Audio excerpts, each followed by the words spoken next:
Thank you for participating in the 9th Annual Black Star Film Festival. We would like to thank our funders and individual donors, as well as our network of producing and community partners. The runtime for this panel is 60 minutes, including audience Q&A. So please leave your questions in the comments and we'll do our best to engage them. Please follow us on all social media platforms at Black Star Fest and use the hashtags BSFF20 and BlackStar20SoLit. We hope you have a wonderful time during the 2020 Black Star Film Festival. Welcome to Black Star 2020, to all of you Black Stars out there. It is so good to be with you today. Oddly, in the comfort of, I guess it's distant and possibly in the comforts of our homes and in our spaces. And it's been a very strange year, but here we are bringing it to you live. My name is Nehad Khader. I'll be moderating this panel, Troubling the Frame, Troubling the Terrain. I'm also Black Star Project's program director, and I'm really happy to be with you all today. And I'm really happy to be with our very special guests, this illustrious group of filmmakers, 3 of whom have films in the festival this year, 2 of whom have had films in the festival in the past. So we're going to get, I don't know how deep, hopefully we'll get deep. We're going to talk about really sort of at least deep topics. We'll be talking about primarily necropolitics and borders and zoning and mapping and colonialism. And overall that we'll be thinking about anti-Blackness and apartheid and separation. And I would like to begin with introductions first. So please, Razan, do you want to start? You're muted, Razan. Thank you, Nehad. Thank you, Black Star. I was telling Nehad the other day that Black Star is a breath of fresh air, and I hadn't thought that actually a lot of what we're living today is about breathlessness. And so, thank you for existing in our life. I just wanted to put that out there. My name is Razan Salah. I'm a filmmaker, an artist, a teacher.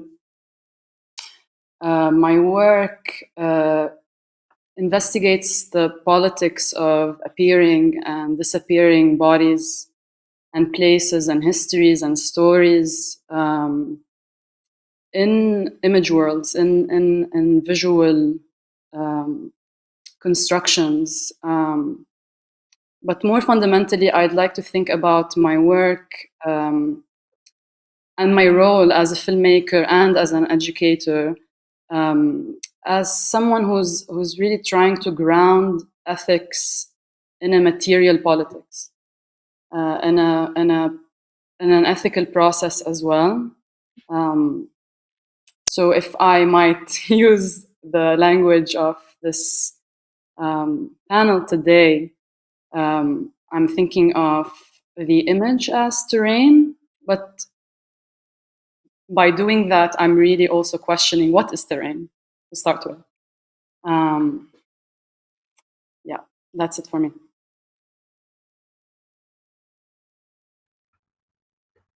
Hey, Ani Bojo, Shingwak Indigenous, Bawating and Donjaba. My name's Adam Khalil. I'm a filmmaker and artist, part of the Sault Ste. Marie tribe of Chippewa Indians, from northern Michigan originally, but been living out in New York for a while. And my practice is collaborative, and there's a couple different iterations. One is with my brother, Zach, and we do a lot of work kind of like thinking about the ethics behind representation and the history of ethnography and anthropology in relation to indigenous communities, and trying to reverse some of those power dynamics. And then also this other project called the New Red Order, which is a public secret society that anyone can join, that kind of questions the desire for indigeneity from settlers and non-settlers and from indigenous and non-indigenous people, and just bring that up also as a way to like think about ways past thinking about like ethics and representation and ways to complicate those things by also engaging with them. And that's kind of been where my head's at recently in this bizarre climate.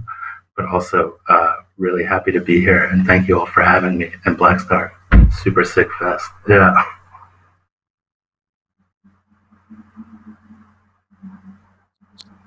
Hey, my name is Kurt Orderson, and I'm from a settler colony known as South Africa. I grew up on the periphery of Cape Town, which is also known as the Cape Flats. The history of the Cape Flats stems from the history of colonial spatial planning, apartheid spatial planning. Was built by the architects of apartheid in the 1960s, just after the Group ELS Act was passed, which was apartheid law, which meant that Black people were forcefully evicted out of the inner city of Cape Town. And my work really is centered on kind of how I've navigated being from that space, being from a geographical space, and how do I think about decolonization and using cinema as a methodology for decolonization for myself. I'm also really interested in using cinema as a way for kind of transnational solidarity. My films also kind of extensively looks at kind of the idea of identity, class politics, nationalism, citizenship. And basically, I think how do we think about all of those things through the lens of global capitalism, right? That's kind of the architect of systems of oppression, right? I've, some of my last work, filmed actually, and shout out to Black Star for giving the platform. We had our East Coast North American premiere of Nottingham Neighborhood, which is a film that kind of looked at the correlation between colonial spatial planning, apartheid spatial planning, and its connection to gentrification, housing segregation, etc. And it looked at 3 global cities, Sao Paulo, Cape Town, and New York. And really the film was the kind of broader pedagogy of the film was really looking at this idea of how do we use cinema as a form of kind of participatory process, and how as a filmmaker I use the platform to kind of engage with characters and making and collectively decide on the key decision makings within the film in terms of themes and content, etc. And that's a little bit about me, kind of how I see the role of cinema, and also cutting through the gaze through a filmmaking methodology. Hi, I'm Sindhu Thirumalaisamy, currently in Brooklyn, New York, originally from India, the south of India, to be more specific. And I work with video, sound, and text, and I think really, maybe to echo some of what Adam and Razan and Kurt also said, about cinema as an environment, as something that people go to and can kind of in some kind of temporary way. And I think I like to think about that because my work really comes from place, is like thinking about places and how to kind of re-articulate against a logic of privatization and closure and sort of capitalist realist perspective. And the film that I'm showing this year at the festival is called The Lake and the Lake, which is a film that kind of reworks these static ideas about what nature is and does within an urban Indian context. And I also love to work on other people's films, have a collaborative practice, love to write. I'm a sound designer and do all other things.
I'm muted. Before we get to your introduction, Michèle, we want to roll a clip of Kurt's work. Thank you.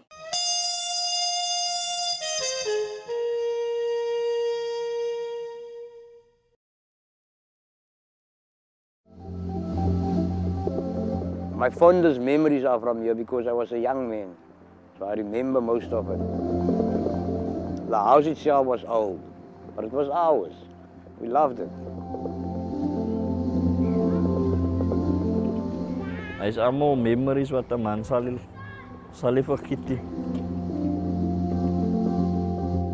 They called us one by one to convince us that we're all going to be out by the end of the month. Still today, we don't know who the owner is. Woodstock was a very homogeneous community. New people have come in, and like yeast, they're making the bread rise. We've been here for about 6 years now, and we've watched this neighborhood change completely. White girl and white guy sitting on the stoop, and they go, no, it's just different drugs. We got better drugs. We just got better drugs. They're building these high-rises. We don't have a sewage system to support them. I know we don't have an electric grid to support them. I'm born and bred in Brooklyn. I deserve to be in Brooklyn. Essa ocupação ela partiu a ideia e a necessidade do nosso pessoal. Não ocupa só por ocupar. Todo mundo está aqui por um objetivo, né? O movimento na minha vida ele marca muito, né? Aqui, para mim, aqui significa luta, conquista e um passo ao sonho realizado. Esse é o primeiro passo, step by step. É isso? This is where I want to close my eyes one day and say, I've come back home. This is something that's so interconnected, something that's so intersectional, this conversation. Understanding that all our movements, all our struggles are one and the same. This is not a poem. This is a war cry.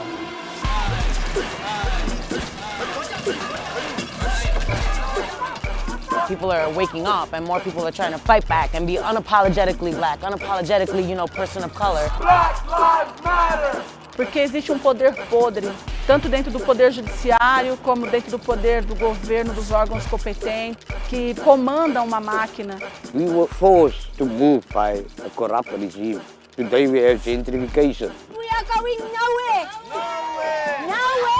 Tie that link to policing, tie that aspect to displacement. No matter what communities we come from, origin or ethnicities or race, sexual orientation, we're going to stand up to racism, we're going to stand up to oppression. Todos nós temos direito de ir e vir, básico e fundamental. Mas os nossos direitos a cada dia, a cada minuto, ele é violado. You know what that makes us? That makes us fucking revolutionaries.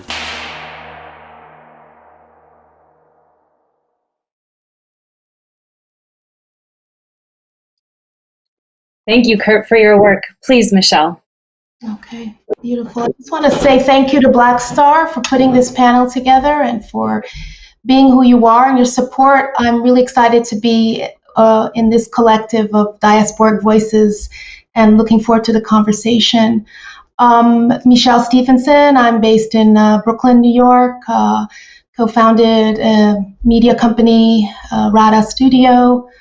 I think for me, telling stories in cinema is really a way for me to process racialized trauma. It's like therapy in some ways. It starts with a very personal perspective, but also in some ways trying to think about collective healing as well. And what does a collective trauma look like? And how can stories sort of help heal the process with ourselves as the focus, the focal point. I have a film here, a documentary Stateless, about Dominicans of Haitian descent. I'm originally from Haiti, was born in Haiti to a Haitian father and a Panamanian mother, and grew up in North America.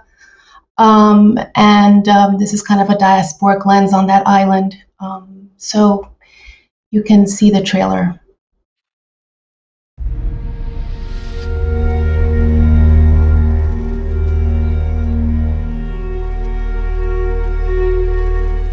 quiero contar la historia de una niña que se llamaba Moraime. En una noche oscura de octubre, Moraime tuvo que esconderse. El dictador Trujillo decidió limpiar la raza y solucionar el llamado problema haitiano.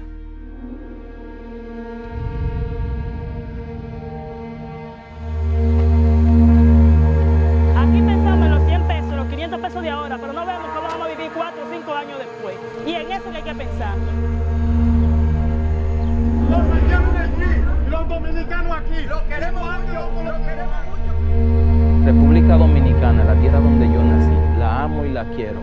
Y no voy a vivir bajo la indiferencia de que soy un extranjero cuando yo nací allí.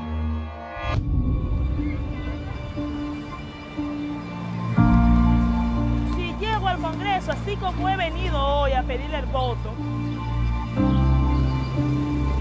venir y sentarme con la gente de la 15, vamos a ver los problemas que hay aquí, por dónde lo vamos a encaminar. El punto de ataque era la emisora FM 103.5 y bueno, en medio del... He estado recibiendo amenazas. Me llamaron diciéndome que saben a qué hora sale mi hijo de la escuela.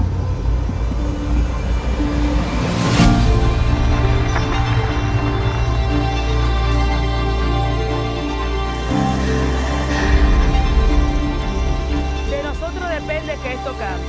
Yo me siento orgullosa de ser una dominicana de ascendencia haitiana. La gente del Batel puede romper los límites que nos dicen que nosotros no podemos atravesar.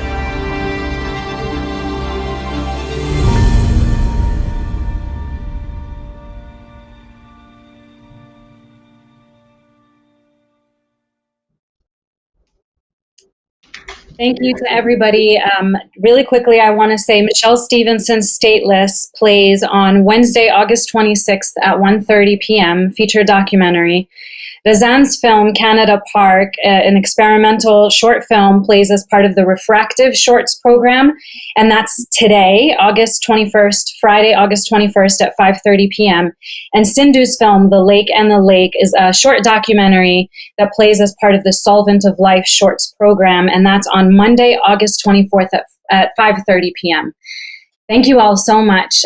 So to begin the conversation, I think I want to say that the idea behind this panel was, you know, Black Star, we think of ourselves, both Black Star Projects and also the film festival, as kind of a global project that engages all parts of the diaspora, and it also engages Black people, Indigenous people, and people of color globally who are experiencing all kinds of different levels of displacement and different levels of what we call colonialism. And I support the effort of using simpler language in order to talk about these things, because they are global problems and people all around the world are experiencing different forms of that. States learn from each other. They implement similar processes. They communicate with each other. So our purpose really is to make connections with these filmmakers who are using this particular medium, and maybe to draw out differences and to talk about the nuances of why cinema and what does the frame in particular do. And I think also to ground this conversation, I'm interested in something that is in an essay that Sindhu wrote and shared with us, with this group, in Conjecture. And it's an idea from Silvia Federici, but the idea is capitalism isn't the accumulation of wealth alone, it's the accumulation of difference and hierarchies. And we're interested in this panel to talk about those differences and hierarchies that are in many ways state-led, and we'll talk about that in a little bit. I also want to say in the beginning, I said that we're speaking from the comfort of our homes, and that is also a privilege. That, you know, I'm in a home. I have, the internet to be able to speak to you all. And so I just want to point that out too. As I was saying it earlier, I noticed that, and, I had to bring that up. So to begin the conversation, I want to ask all of the filmmakers to tell us, and you did a little bit, but to elaborate on, let's start with the terrain and then we'll talk about the frame. So what terrain are you troubling, and why? And really, we can go in any order. So the person who begins can just take it away. Mhm.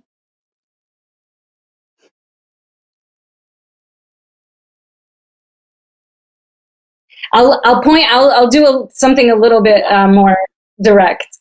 Maybe we'll start with Sindhu. In your film, you talk about an ecological buffer zone, which I had never heard of before until I saw the lake and the lake. So can you tell us a little bit about what an ecological buffer zone is, and what do you try to do in the lake and the lake? Sure, yeah. Well, I also learned this kind of like from talking to people who work around this lake. The lake is in the film is called Bellandur, and it's in Bangalore. But Bangalore really is a city that has a series of interconnected links. They're built lakes, and there is the largest one of them. But they, at some point, the city connected its sewer lines with its stormwater drains, and so the lakes at this point like gather a lot of untreated sewage, all sorts of other waste. And so there's been an ecological crisis for many decades, pollution of these lakes. And buffer zone is kind of like this designated area around the lake. The actual physical perimeter is like, it keeps changing, and it's like 50 meters at a different moment in time. It's like 6, and then it's 100. It's different for different regions, but it's a space where technically development is not supposed to happen. It's prohibited. You are not allowed to sort of. It's meant to like remediate some of the damage that has already happening, but in a way, damage is happening from side, and so it's kind of making a buffer zone is not the only solution. But the film is within this buffer zone, and I thought that it was interesting because it became a formal constraint, but also a way to highlight predictions that play out in very specific periphery. While construction is not allowed to happen, there's a lot of dumping of construction waste that happens, and then there are buildings that encroach into the periphery of the lake. But the understanding of who is encroaching, developing, is very much also a question of language and a question of like how people in polluting versus developing, real estate versus informal settlements and squatting. And so it became like an interesting zone to the many ways to think about this lake and what it means for different people around it. And so to kind of continue talking about this idea of terrain and zoning and all of that, Adam, I'm interested in talking a little bit, or in hearing from you a little bit about your film that was in Black Star in the past, The Violence of a Civilization Without Secrets, where you look at the Kennewick man and the sort of, it's a body that's found, that's buried, and there's this whole contested process around this body's history and the DNA testing that goes into it and that kind of scientific process.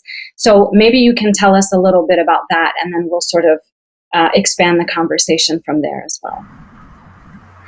Yeah, and that film and other recent work I've been doing with NRO, my brother and Jackson Paulus, a lot of it has been thinking about how racialized philosophy can be, or like what distinctions are between things like magic and philosophy.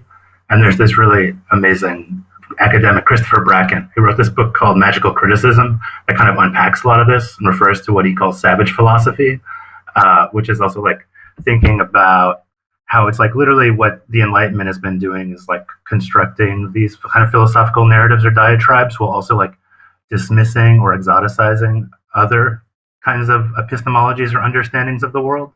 So, like me and my brother are working on another film right now about repatriation, which is the return of ancestors or human remains back to tribes for reburial, and also has like a lot of implications in terms of like infrastructure or construction that happens in certain areas and how it happens, and then also gets back to the core understanding, the ultimate public secret that the United States exists on stolen land. It just, I don't know, maybe that's a little roundabout, but whoopsie. One of the things terrains I've been trying to trouble is this idea of decolonization. And I feel like I've been really frustrated with it recently and trying to figure out ways to talk about it. I just feel like from an indigenous perspective, it can actually very easily slip into conservatism. Like to decolonize a place would also be like, everyone go back, which is like not what I think we're all trying to say. You know what I mean? And like the other perspective is like, how do you decolonize an institution? Well, you would just get rid of it. You know what I mean? And then kind of feeling really frustrated and confused and trying to think through like, you know, there's a really great text, Decolonization is Not a Metaphor, by Eve Tuck and Kei-Wei Yang, talking about how it's not just about doing a land acknowledgement at the beginning of something, that it actually has to do with like land and lives. But then also thinking about the importance of metaphor and symbolism in that savage philosophy kind of way, and how that actually opens up space for things to change in a material way. But just feeling, I don't know, that's the terrain I'm trying to trouble right now. I'm trying to find language that doesn't de or anti or re, like new things. That's kind of what I've been trying to trouble. I haven't figured it out, but if anyone has any ideas, always down to talk. Cool. Thank you, Adam. Michèle, please. I was going to go to you next.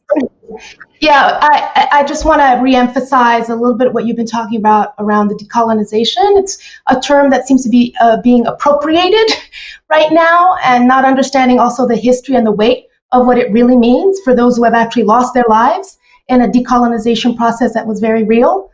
And I'm concerned about that terminology, you know, being reappropriated. And on the issue of terrain, I'm looking at some of the work I've been doing, including stateless, and what I'm in the process. And in the ethos is really challenging the linearity of history and the idea of the circularity of history. Even in stateless, there is a thread around looking at what our ancestors have been through and how we lie on those shoulders.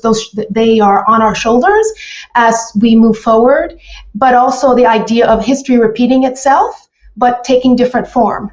For example, even looking at statelessness as a modern form of genocide that invisibilizes. And so looking at the circularity of things, and there are other projects I'm involved in that are kind of exploring that and looking at our very existence and how we walk is really not linear in any way, but parallel.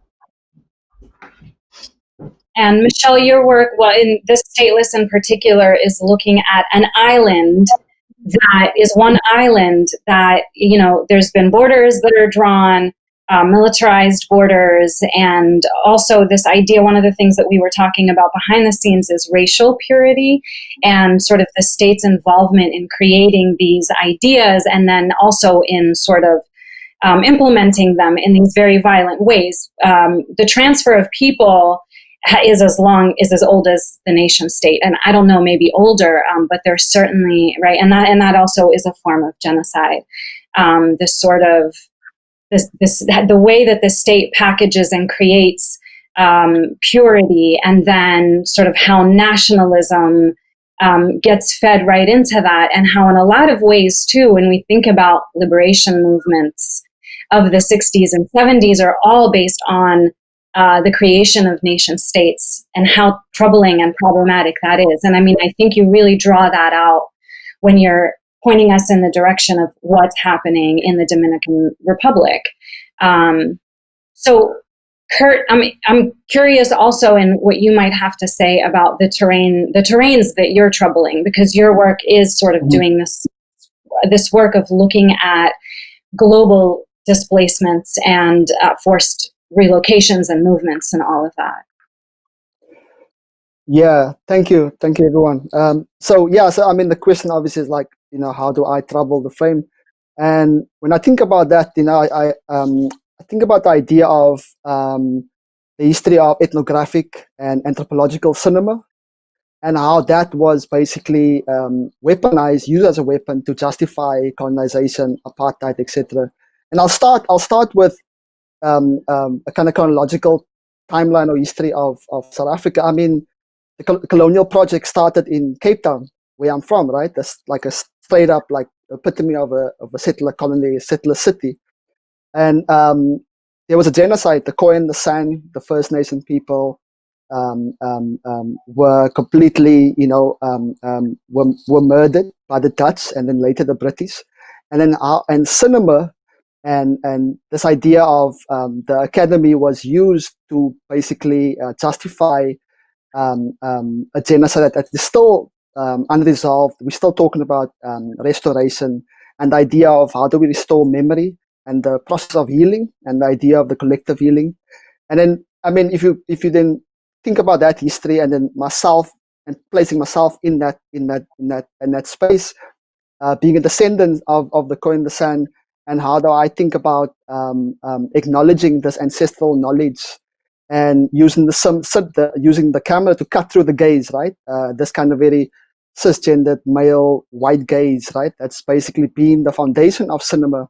And how do I think about challenging and using new forms of and ideas and pedagogies of using cinema in a specifically African cinema, which has a very deep history on indigenous knowledge system, the idea of magical realism, and kind of this idea, which is obviously now being also co-opted, Afrofuturism. And so, so for me, I think my idea is around how do I look at social justice and issues impacting myself and my community and where I'm from, which is the Cape Flats, which obviously deeply, traumatize people. You have issues of gang violence, for example, that is directly linked to apartheid spatial planning when people were forcefully evicted and people had to form ideas of around identity. And so, I mean, my idea is also how do we think about intergenerational storytelling? How do we think about, using, ways of intersectionality, the ideas around participatory cinema. And I also think, I mean, for myself, I mean, a great kind of zeitgeist moment for me was the introduction to hip hop, for example, which kind of brought me to this idea of a broader, a global Pan-African consciousness. And that kind of like allowed me to enter into geographical spaces and transcending borderlines and then really think about this idea of capitalism is global and how do we use different forms and mediums to fight and to allow ourselves also that to heal, and for kind of, and hopefully push for restorative justice and reparations and compensations. So that's really, if I think about this idea of and the terrain. Yeah.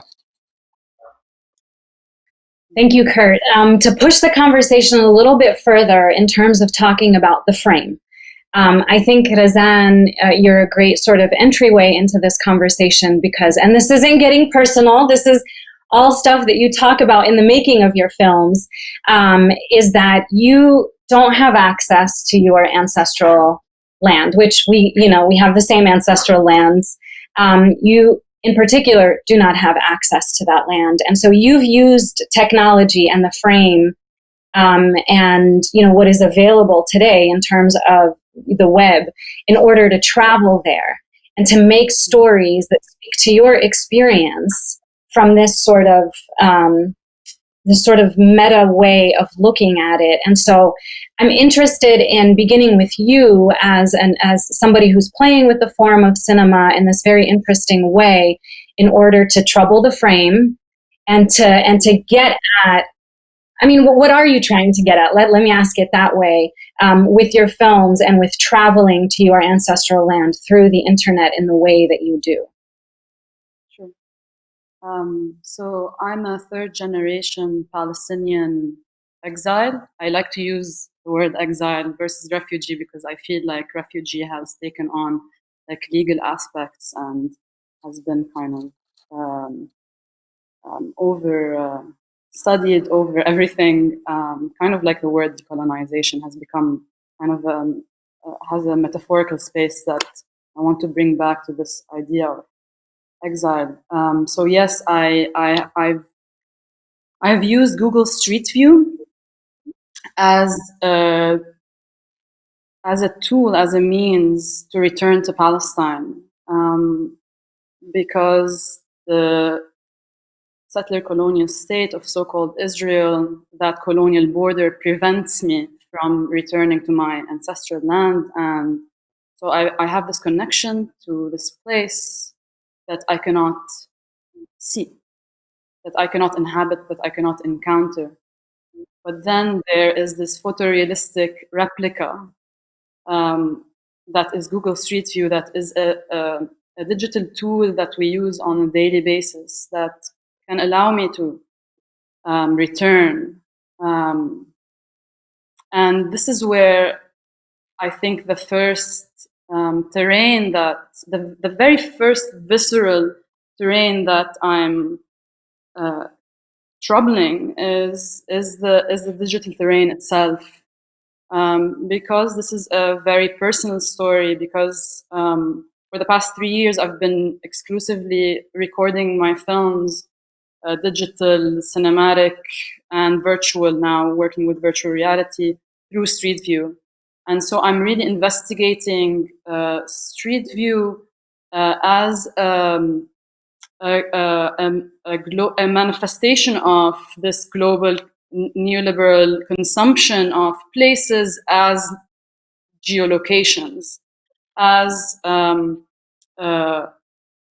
very formally speaking, this illusion of a third dimension is really created in a very colonial way by this incrementing Google car that creates this image surveillance and then stitches these two-dimensional image to create this perspectival, enlightenment-based version of what place is and how we consume places, how we move through these places really defines our relationality to place. We can, click a button and then move to another spot from A to B. This is just to speak to how aesthetics are really in their material and how they're constructed. They define a worldview, they define a politics, they define an ethics. We can even look at the digital gap and all of that, and how some areas have Google Street View and some areas don't. So the first terrain is really kind of questioning that Google Street View as a digital tool, and how how that is an extension of the physical terrain. And in my film that's showing today, Canada Park, it's really it's a film that looks at Canada Park, which is a park in historic Palestine, north of Jerusalem, that was funded by Canadian Zionists through the Jewish National Fund in 1967 to basically they built this national park over the destruction of 3 Palestinian villages. And me being here on unceded indigenous territory, it begs the question of how Canada uses national parks as a national identity, but also very materially speaking, it uses national parks to displace indigenous populations and then create this kind of green colonialism, as in like this zoned off protected territory, when the land actually, if we really wanted to conserve and protect it, we would let people live that protection. practice that protection and land-based practices. So that's kind of the digital terrain also extending to the physical terrain. And if I might add a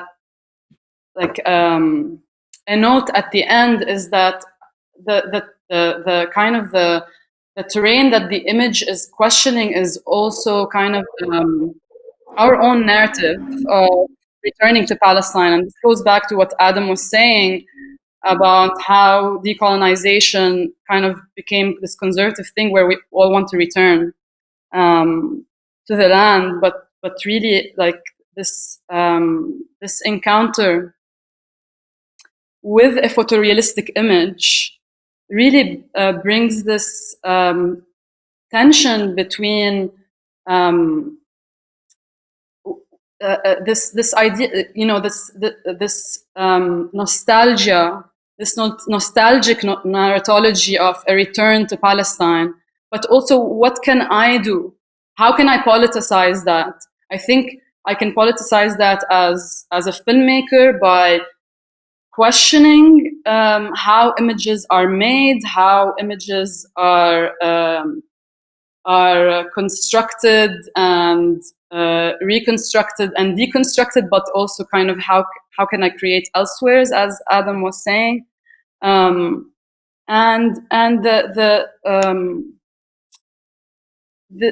the sorry, I kind of lost my train of thought. Continuing. Go ahead. Well, in continuing this sort of idea around troubling the frame, and I want to kind of come back to a self-reflective space as well.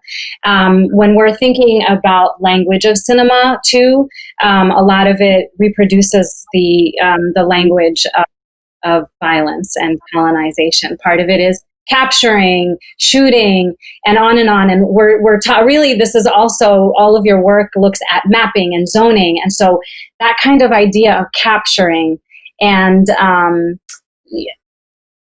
how do you, in your film works, sort of recreate a history and put it on screen? And how do you do it justice? And how do you do justice to the people who are in the vulnerable positions that you're telling their stories? And how do you recreate the narratives or not? Or how do so this sort of, how do you trouble the frame? But to sort of trouble the frame in a self-reflexive way. And I'm curious actually to hear about from you, Michèle, in terms of, how you do this in a space like the Dominican Republic and the Dominican-Haitian border, where you're capturing and you're shooting and you're retelling a history, and you do have elements of sort of some magical realism in the documentary, and people will see that when they tune in and watch. So if you can take that away and sort of offer us a little bit of self-reflection around cinema in these spaces. Wow. Well, I can talk about where I'm at now in terms of I am moving more and more away from the observational mode, or this mode of verite and work, although there's much of it in Stateless. I have formed relationships with the people involved in the film that are lasting a lifetime. But there is a fundamental extractive nature to it, even if I'm from the community, because of the language, as you say, and the way we construct those relationships, and how documentary sort of commands a certain way of approaching that. And I think I came to a head with it in the process that I was doing, making the film. I think a way that I challenged myself with that is really to spend time in this uncomfortable space for myself with the ultra-nationalist wing of the Dominican Republic political spectrum, and really challenging myself to record, document those perspectives in order to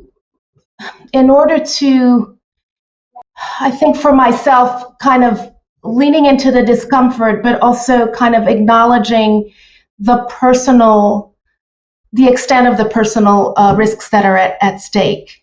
So, and what's interesting about the island, I feel like there are these elitist sort of like state-sponsored, inflictions, like creating the border. But at the same time, there is flowing across, like the resistance is the actual existence and the flowing of these communities where it's really an island. This border doesn't really exist. This border exists as a way of imposing state-sanctioned violence and control and power. But at certain other levels, life goes on and the border is not acknowledged in that way. And so it's about figuring out how do we, bring those relationships to bear. So that's just on a larger level. So there's certain things happening at one level and other things happening at another level where the violence side of tries to control what isn't really kind of not really possible to control. And so for me, I'm saying that this experiment with the magical realism and this legend that is part of the film is sort of the direction that I'm leaning towards for other projects that I'm working on, to kind of step away and challenge some of these documentary practices, of which, Stateless is a part of, that I find that have become increasingly difficult for me in terms of my own creativity, but also my own personal way of viewing the craft. So I don't know if that answers your question, but there is a fundamental there's a fundamental problem with the way nonfiction documentary is made, and even if we can talk about collaboration. There's also, again, a new terminology around, what is it, the term creative co-collaboration or creative co-creation. Co-creation that is sort of coming about as, BIPOC people are getting more power as auteurs and as claiming a voice. All of a sudden, now co-creation is the word of the day. So it's trying to sort of be ahead of that, exploitative mode by trying to really challenge the practice. So that's where I'm at now. This idea of challenging the practice through these magical realist inserts. I think that was an attempt to kind of come to terms with part of the extractive nature of the work that was being done. I would love to get Adam's voice in on the sort of a different way and sort of not a nonfiction way of storytelling. But before we get there, I'm curious if Kurt or Sindhu want to talk to their sort of nonfiction way of storytelling. Sindhu, you can go. Okay. I was thinking, two things came as I was listening to Razan and Michèle. One was that there's a way that I think in films you can bring the process of making the image into the image, and to me that's always interesting. Sometimes it means allowing things that you might want to cut out be in the image, to be in the sound. Things that feel not quite tight or driving home the point, that seem excessive, noisy, to just allow those things to be in the film, I think can be ways to trouble the frames, and the frames that we've been, the way we've been taught to think about what frames are supposed to do. So I wanted to say that. And then I was also thinking about this thing that one of our teachers used to say about camera work. I remember when we were studying camera for the first he would cue up the image and then ask the class whose image is this, or whose shot is this. He would be like, who belongs to this shot? like who's image? And that really like stuck with me as a way to like think about what I'm doing when I'm making films, is that like it's always bringing in something behind the camera, and that we might actually aspire to belong to images, and that might actually change the way that we use them. Yeah. So what I think about the idea around ethics, positionality, and also within that same context, kind of like the moral compass that you carry with yourself as a person, and then also as an artist when you embark on a subject matter or topic or a community. And so obviously as I think as an artist, you grapple with that a lot, this idea of navigating this notion of image capitalism, right?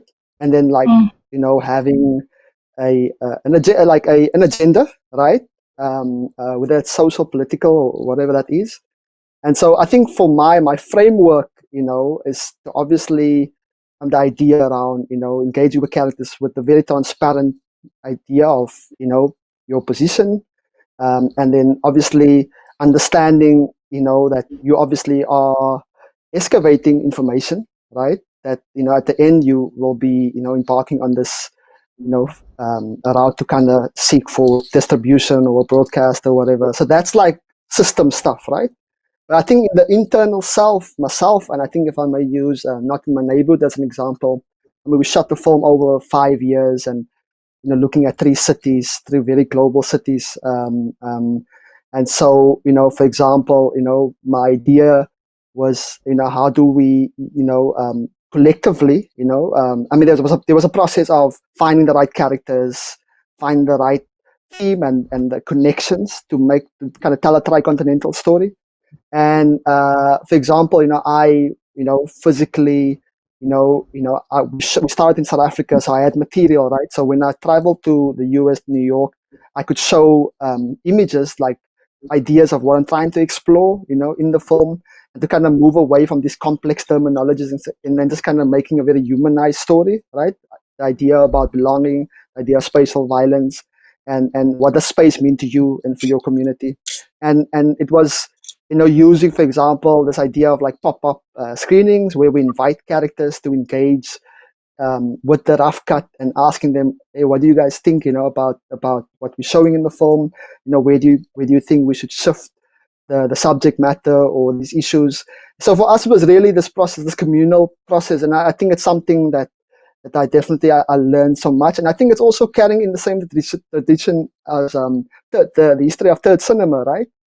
And for me, it's really that, so I think that one is, constantly challenging yourself, in terms of like asking about your intention, and how do you also then challenge the terrain, of image capitalism. Do you create alternative, avenues, around distribution, around showing your work, and then obviously also like so, as everyone was saying, that idea of like who's also in the frame, right? How do you also how do you place yourself there, right? For me, a lot of my films are very personal, right? I mean, the role of the artist is to ask questions, right? But also, I think beyond asking the question, for me, it's also my position of challenging world systems as well, right? Global systems. And so for me, that's key and fundamental. So whenever I engage with the film, it really is from a space of genuine, I would like to think, honestly, that's an issue that impacting myself, my community. For me, and I also think about cinema's idea of restorative justice, right? And because there's this battle of, especially in South Africa, I think this idea of post-apartheid South Africa '94 came, and there was this massive amnesia effect, right? That came on the masses, and it said, we're going to be this, wonderful Kumbaya rainbow nation, but not really looking at the trauma, right? That slavery has caused, colonization, apartheid, etc. So how do I think about, like, saying, hold up, there's a serious the nation is impacted by a scarred, and so how do I think about using the methodology of cinema to engage, but also at the same time carrying an ethical, a moral compass with me that allows the character to also engage in the making process as well of cinema. Yeah.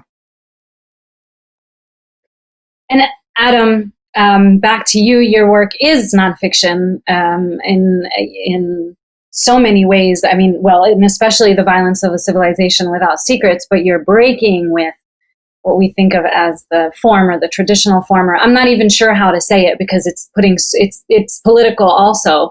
My framing of it is very sort of political, but if you can talk about about your sort of troubling of the frame and the way that you choose to tell these stories.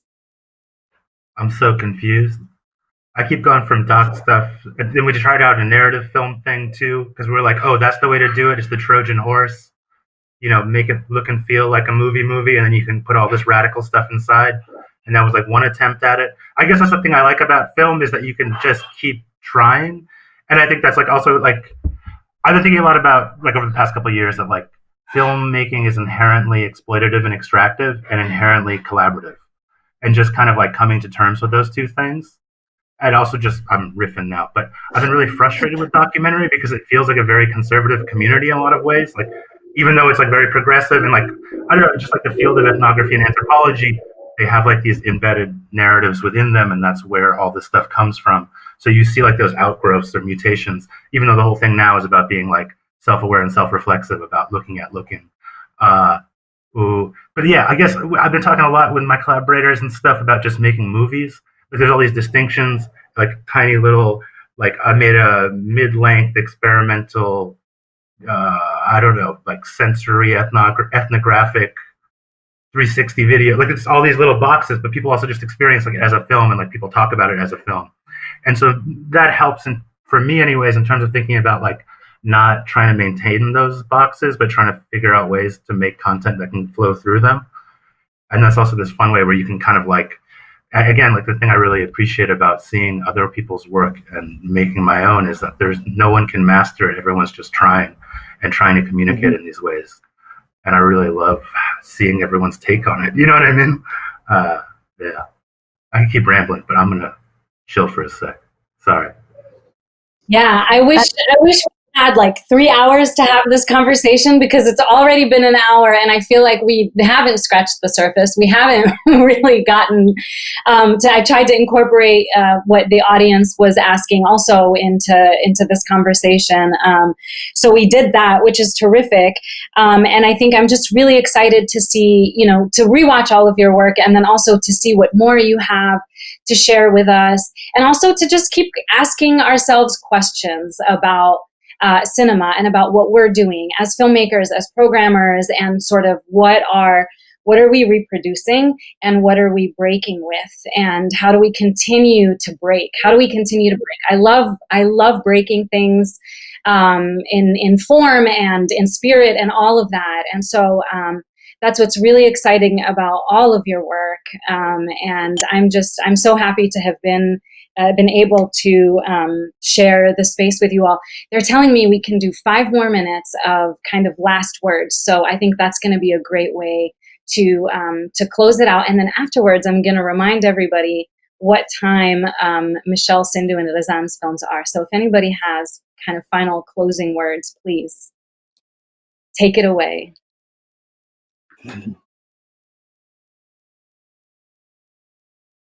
Nobody. Razan, you're sound. Oh, you're muted, Razan. Okay, so I just wanted to say that this panel, just us talking together, I feel is one step, one way of kind of a mode of trans solidarity in filmmaking and sharing knowledge and how we can do things otherwise. It's good to remember that kind of like what Kurt was saying is that the right-wing forces of this world are very much globalized, and they've created this intricate economy of scale that is a globalized beast, and we should be thinking transnationally as well, and definitely beyond these ideas of the nation state. Mm-hmm. I just want to say thank you for sharing. I was very inspired. Adam, I feel like you really hit it. I really thank you for what, your last words that you just mentioned about making content that can flow through these boxes. It's really kind of on point, and I appreciate it. I feel like I've been inspired. Thank you. Yeah, thank you for the opportunity and also the time. I'm really looking forward to watching your films. Yeah. Thank you so much, everyone. I think that it's obviously the opportunity to be on the panel with such amazing voices, storytellers, people who are on the ground, who's in solidarity with community. And I think I would like to echo, the idea around, thinking transnational, and thinking, about that, global capitalism are mobilizing themselves.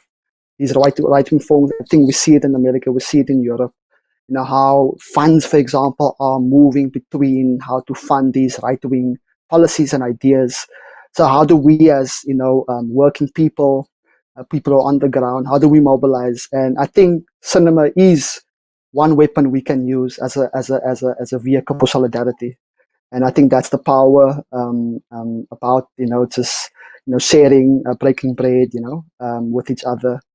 And I'm excited to see everyone's work. Looking forward to seeing the film today. And a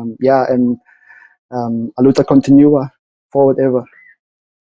I just want to say thanks so much, and also super inspiring group of artists and filmmakers, and just really feel privileged to be in dialogue with you all. And it's just, when you make films, you're always like isolated for sections of time. And then with what's happening in the world, it's been really isolating. So it's also really nice to be in dialogue with all of you and in this way. And thanks for having me. Thanks, Nehad. Thank you, Nehad. Thanks, Nehad. Thanks to you all, and I'm really excited. And one day we'll be able to each speak in our own most comfortable language and hear our own most comfortable language. Right? These are all the limitations of the world and the form. And we're hopefully we'll break everything down one stage at a time. I want to say thank you to all of you for being with us today, and a reminder, Black Star is still going on. We have really phenomenal content for you all. Razan's film, Canada Park, plays today as part of the Refractive Shorts program, and that's Friday, August 21st, today at 5:30 p.m. Sindhu's film, The Lake and the Lake, plays as part of the Solvent of Life Shorts program on Monday, August 24th at 5:30 p.m. And Michèle's film, Stateless, which is a feature doc, plays by itself on Wednesday, August 26th at 1:30 p.m. And definitely check out Kurt and Adam's work as well. Terrific filmmakers. And next year we'll see you all in person in Philadelphia, inshallah. Yeah. Shout out to Nehad for putting this panel together and the topic, and it was powerful. Thank you so much. Thank you. Thank you all so much.